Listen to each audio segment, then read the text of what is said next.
I feel like using the F word again, but the real one this time. You are Locked On Trojans, your daily podcast on the USC Trojans, part of the Locked On Podcast Network, your team every day.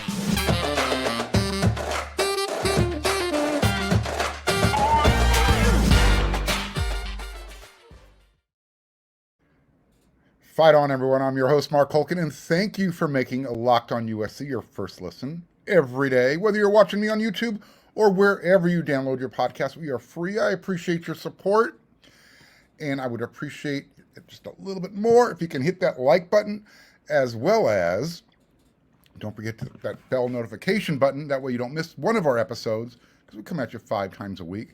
And if you want to become a subscriber, very easy. Watching on YouTube, hit the subscribe button. Boom, it's done. Like I said, I wanted to use the real F word, but I'm not allowed to use that because it's naughty. Bad word.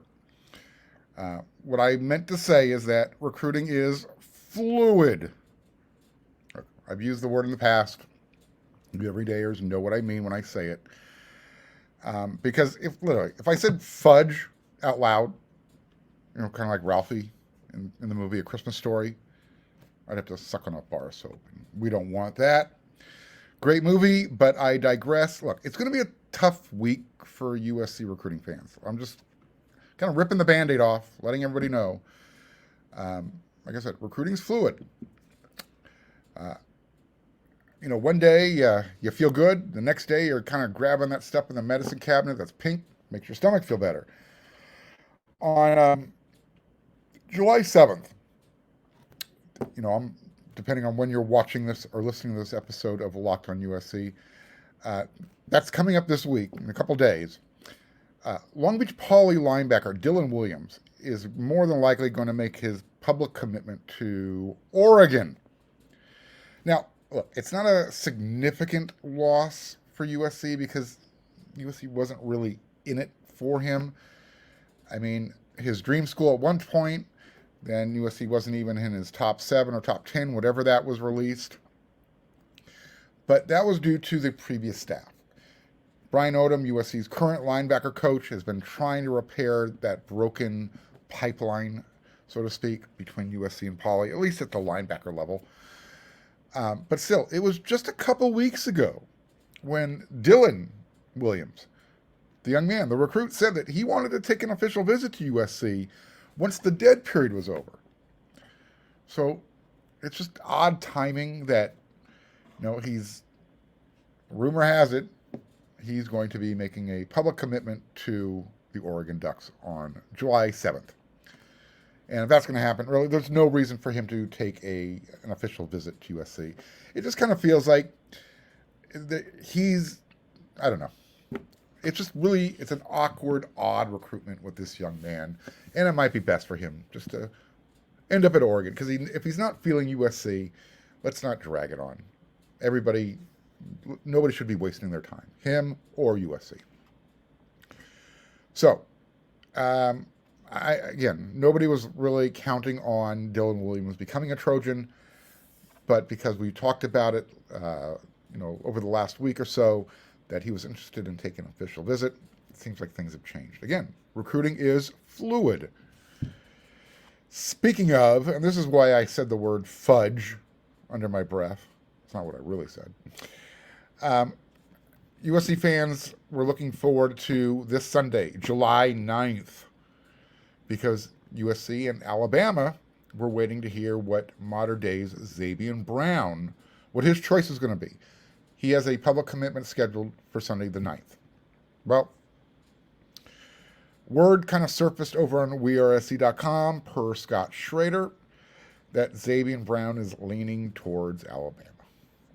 So even though, Zabian said that there's really no difference between USC and Ohio State, at least to the point where he would need to go across the country to develop and play college football, apparently Zabian does favor the differences between Tuscaloosa and LA. So, and that's fine. If that's his ultimate decision, and that's where he chooses, we wish him the best. No grudges. And USC fans should have no grudges. Again, losing out on a recruit to Alabama, you want to win those battles, especially when it's a local kid, but it happens. And this is what USC is competing. This is who you wanted to compete with, the top guys. Oh, and by the way, just to kind of put a little bit of context into why maybe Zabian Brown favors Tuscaloosa compared to Los Angeles. Before he moved to California, he's from Texas. So maybe he just prefers a lifestyle in Alabama compared to the big city lights of LA. Who knows?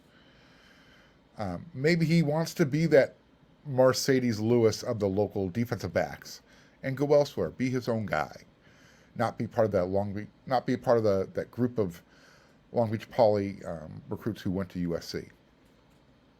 Again, if you're an everyday viewer or listener, you understand the analogy, the anecdote that I'm referring to. Now, keep in mind, USC already has four elite defensive backs in their class of 2024, and 3 of them come from California. Jarvis Boatwright Jr. is the young man from Florida, safety.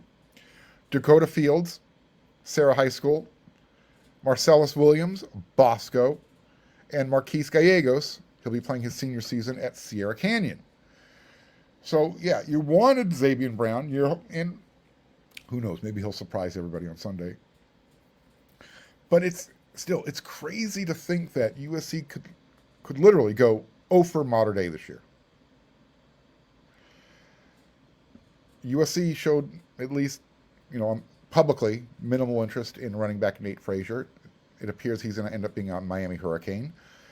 Offensive tackle Brandon Baker was going to Oregon, NIL or no NIL. His brother played there, so he's a legacy. Interior offensive lineman DeAndre Carter. He wants to be a Trojan, but, he might have been taking too long. Everybody understands you want to explore all your options, but his spot is apparently it's gone. So unless the Trojans can sway Aiden Breland, the defensive lineman from Mater Dei, to stay home, USC would go 0 for 5. Now, when you strike out 4 times in a baseball game, you get to wear the golden sombrero. When that happens 5 times, that hat turns platinum. Literally, it's called the platinum sombrero. The Olympic rings. That's what USC would wear when it comes to Mater Dei and recruiting. They'd be wearing the Olympic rings around their neck, but not the ones you want to wear. So maybe the class of 2024, when it comes to the local powerhouse private schools, maybe it's going to be the year of the Bosco class. Marcellus Williams, as I mentioned, he's already in. And in a couple weeks, on the 23rd of July, Kingston Viliamu-Asa is going to choose between USC, Notre Dame, and Ohio State. Plus, Peyton Woodyard is still out there contemplating. He took some trips to USC, Ohio State, Bama, and this was after he committed to Georgia. So who knows? At this point, again, recruiting fans, you're just going to have to, USC recruiting fans at least, as far as July is concerned, unless something kind of pops out of nowhere, it kind of feels like you're going to have to put all of your eggs into that Kingston basket.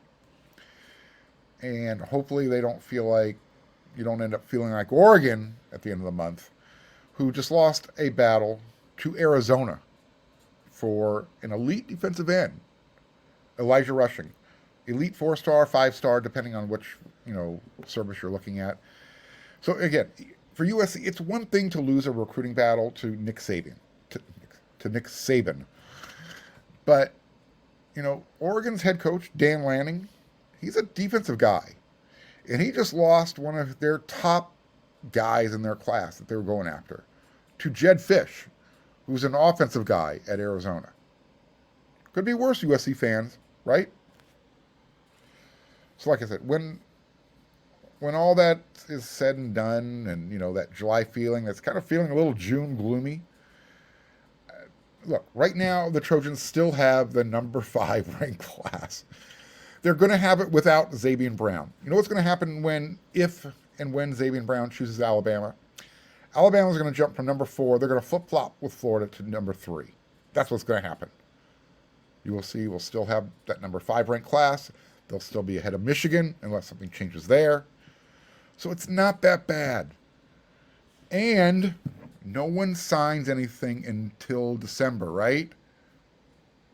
So USC is going to continue to recruit Zabian Brown, but everyone should just anticipate you're not going to get the news you wanted to hear this coming Sunday. At least it appears so.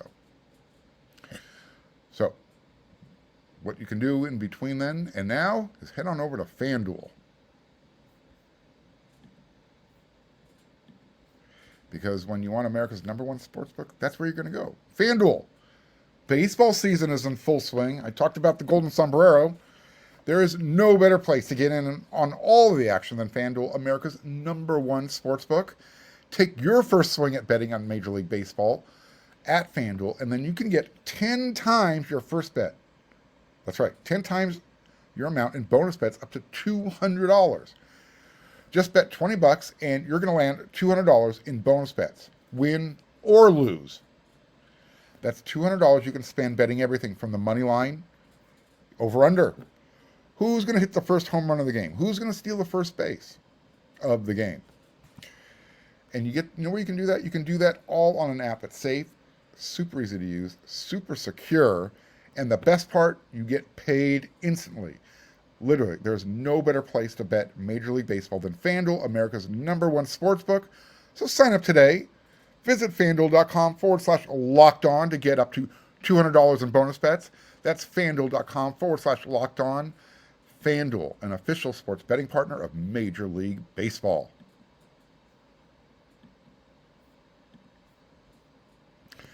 Hey, everydayers, and all of you who are becoming everydayers, make sure you check in on tomorrow's episode of Locked on USC, because I found a story that I'm going to dissect.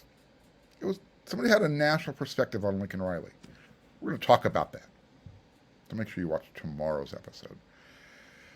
Hey, as you can see on the rundown, second segment, we're going to talk fall camp for dummies. I'm the head of that room. I am the leader of that class, okay? So I'm not calling anybody dummy. I'm the dummy here. Well, I might call some of you dummies, but it's all in fun. Look, I hope everybody enjoyed their summer, because it's coming to an end really quick. And that's what happens when you're having too much fun. And I think I'm having a lot of fun doing these Locked on USC episodes, these shows during the summer. I hope you're having some fun too. But literally, time flies by. We're July 4th, rear view mirror. We're just past it, right? You know what that means? USC is essentially I'm not joking, they are 3 weeks away from the start of fall camp. Pac-12 Media Day is July 21st. USC opens their season, 0 week, August 26th, against San Jose State. Which means USC is probably going to be checking into fall camp around July 26th, 27th, right around there. Here's your Fall Camp for Dummies Guide handbook. This is what I use. I put it in my back pocket. Here's what you need to know. Teams can have they can use 29 practice sessions before their first game. So let's take the following into consideration. We're using the timeline. This is what you can do during fall camp once you start. Number one, there are no consecutive 2-a-day practices anymore. So for you younger viewers and listeners, once upon a time in a land far, far away, teams used to have what we called Survive Hell Week. That's what that rule kind of eliminated. That's when Hell Week usually happened. There's still 2-a-days, but there are no more 2-a-days in the first 5 days of fall camp. That's known as an acclimation period. That's when Hell Week usually happened. Was that first week when you showed up after summer. Coach was like, Let's see what we got. It was a chance for the staff to kind of gauge, who used their, and I'm using finger quotes, their voluntary workout time wisely. Those off-season days are now mandatory. Yeah, literally. And everything is stored in an electronic database. Everything, from your sleeping habits to your caloric intake,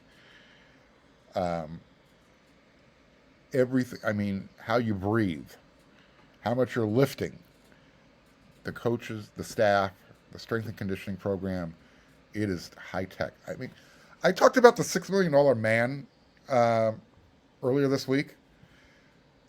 In reality, that's the type of technology that's being used today. Okay, back to fall camp for dummies. I was getting a little bit too technical there. One-a-day practices can no longer. They can go 3 hours, but that's it. So if you're going to be out in the field, helmets on, 3 hours. That's as long as you can go for a one-a-day practice. Here's the first gray area and how coaches kind of get around that. Even one-a-day sessions, whether it's in the morning or in the afternoon, doesn't matter. It's going to be a long day because the team eats breakfast together.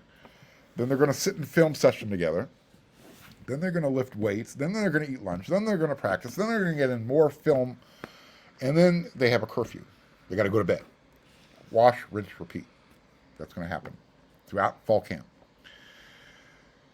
When they do get to have their two-a-day practices, combined cumulative, it cannot go longer than 5 hours in length. I'm talking about on the field work. So your typical two-a-day day, this is what it consists of. You're probably going to have less film, but you're going to spend more time on the physical aspects of fall camp, of practice. Morning practice sessions, then you're going to have breakfast, then you get some film, then you're going to have lunch, maybe a little bit of a nap break, watch more film, practice, then you're going to have dinner, a little more film, then you get to go to bed. Gray area number 2, how coaches kind of get around things. And this is how coaches get their extra work in. Walkthroughs.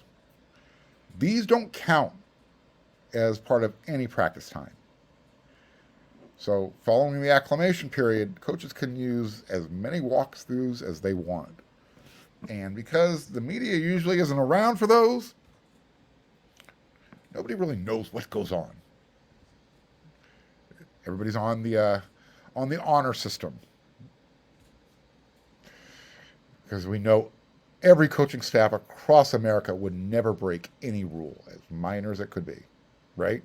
Right? Wink, wink.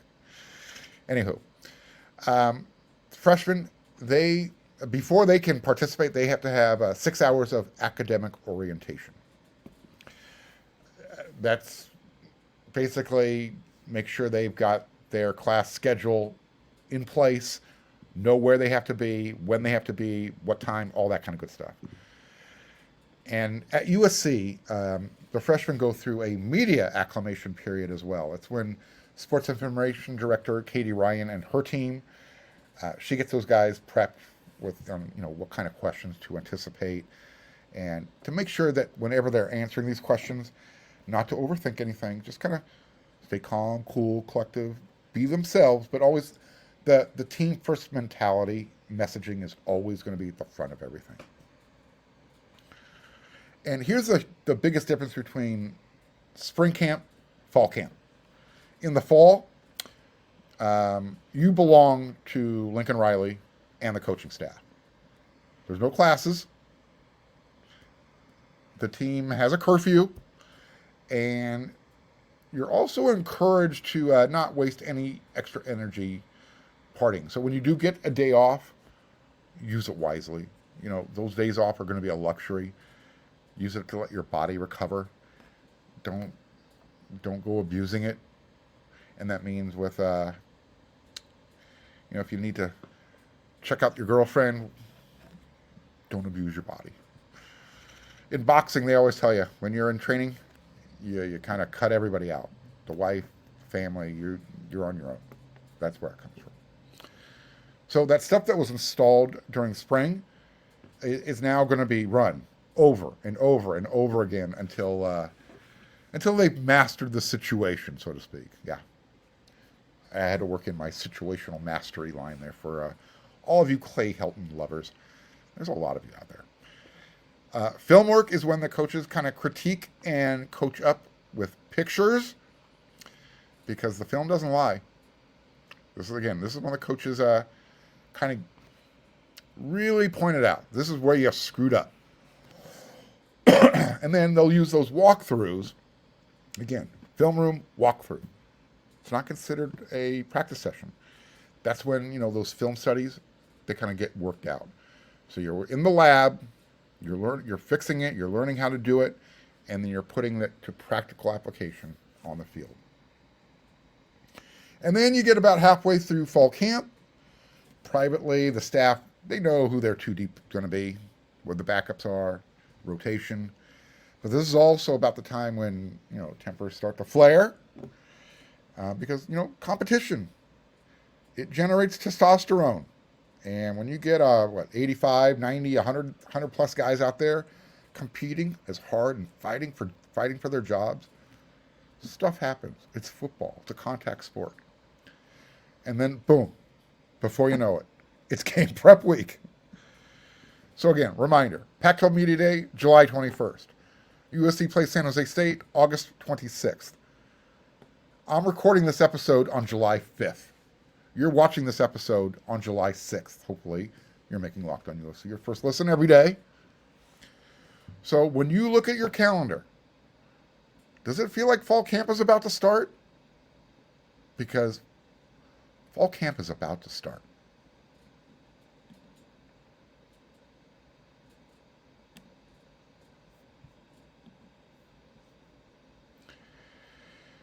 All right, I'm going to do some quick film review. It's going to be silent movie reviews. I apologize. I really do want to show the video that I'm talking about as I'm explaining it to you, and I will get more technically proficient. So, Makai Sena, Jason Zandamela, and Manasi Atiti. Those were the last O-line guys to commit to USC's 2024 class. Okay? Hayden Treter, he was the one who got everything started when he became USC's first O-line commitment, the fourth of the class, way back in, I think it was June 2nd. Yeah, way back then, a month ago. He's considered, for the guys who like to look at the stars, he's the lowest rated of the offensive linemen. But he still has his senior year ahead of him. I keep telling people, these guys are going to get re-ranked. So he's going to impress the guys who hand out the stars. I watched this film. It impressed the hell out of me. And he's got a nice offer list. USC, Oregon, Tennessee, Colorado, Purdue, Arizona State. It's not bad. His size jumps. I mean, that's impressive. He's 6'6", 270 pounds. Big, strong. He plays right guard mostly. Right guard. RG also stands for road grader. That's what he is. He's not the fleetest of foot, but Paul Bunyan strong. And he's got violent hands. Love the way he uses his hands. He likes to intimidate the opponent. And if he senses you're off balance, he's going to toss you aside like a rag doll. He showed that on his film quite a few times. Check out his junior season HUDL tape. Good stuff. Again, he might not be the fastest guy, but he actually has really good feet. And you'll notice that when he's chipping the first guy, and then all of a sudden he's going a different direction, pulling and leading the opposite direction. You got to have good feet to do that. I was trying to think of which former USC offensive lineman that he reminds me of. And then I was like, I don't need to go former. He's on the squad right now. He reminds me a lot of Jonah Monheim. So, again, go check out his junior HUDL film until I learn how to run video in the background when I'm talking. And we'll get there. And tell me if you agree or disagree. Tell me what you see when you watch his HUDL film. Good stuff. Let's flip to the defensive side of the ball. And we're going to talk Elijah Newby. When you play wide receiver, free safety, and outside linebacker for your high school football team, you're an athlete. He also plays basketball. He's 6'3", 205 pounds. He is an athlete. And when you watch his film, it jumps. I understand why the staff wants him. There's a lot of... His ceiling is like way up there. Way, way up there. He's fast. He's got twitch. And he also plays with power. Long arms. He's slithery. He can split the gap at the line of scrimmage. He finds a way to break through and get into the backfield. He's going to play in Roy Manning's group when he gets to USC next season. At least that's where they're forecasting. Rush end. That outside linebackers hybrid position. And he's going to be a welcome addition. He can cover in open space. And he closes the gap quickly. I mean, like in a blink of an eye quickly. And then he explodes through the tackle. I mean, it's like fast, boom. Yeah, that's what you want. You want that type of impact in football. Again, these are highlight films. I get it. But he is an excellent open field tackler. When you're watching his film, you can see him. He breaks down. He takes good angles. Doesn't over pursue. Against the run, he keeps good pad level. He sheds blockers, and he allows them to get to the ball carrier. Great change of direction. I think for me, his strongest intangible is his speed and athleticism. Obviously, again, it just jumps off the screen when you're watching this guy play. Really exciting player to watch. So I'm going to do some more recruit game film reviews. But that's it for this episode of Mark's Silent Movie Reviews, this edition of it. But again, I'll be back with another episode of Locked on USC tomorrow. And I'm going to have my Friday rant. I'm going to find something to vent about. I always have something I need to get off my chest. But what I want to get off my chest before we get out of here, thank you for making Locked on USC your first listen every day, part of the Locked on Network. And when you're not making Locked on USC your first listen, when you're done, let me rephrase that, when you're done making Locked on USC your first listen, head on over to wearesc.com. That's where you can check out my writings. You can check out the nuggets from Scott Treter and Eric McKinney and Marshall Levinson when it comes to recruiting. Chris Arledge and his musings, Greg Katz, Eric McKinney, who, again, the big toe of the site, keeps us walking balanced. All right, everyone. Until our next episode of Locked on USC, everyone, you know what to do, right? Yes, you do.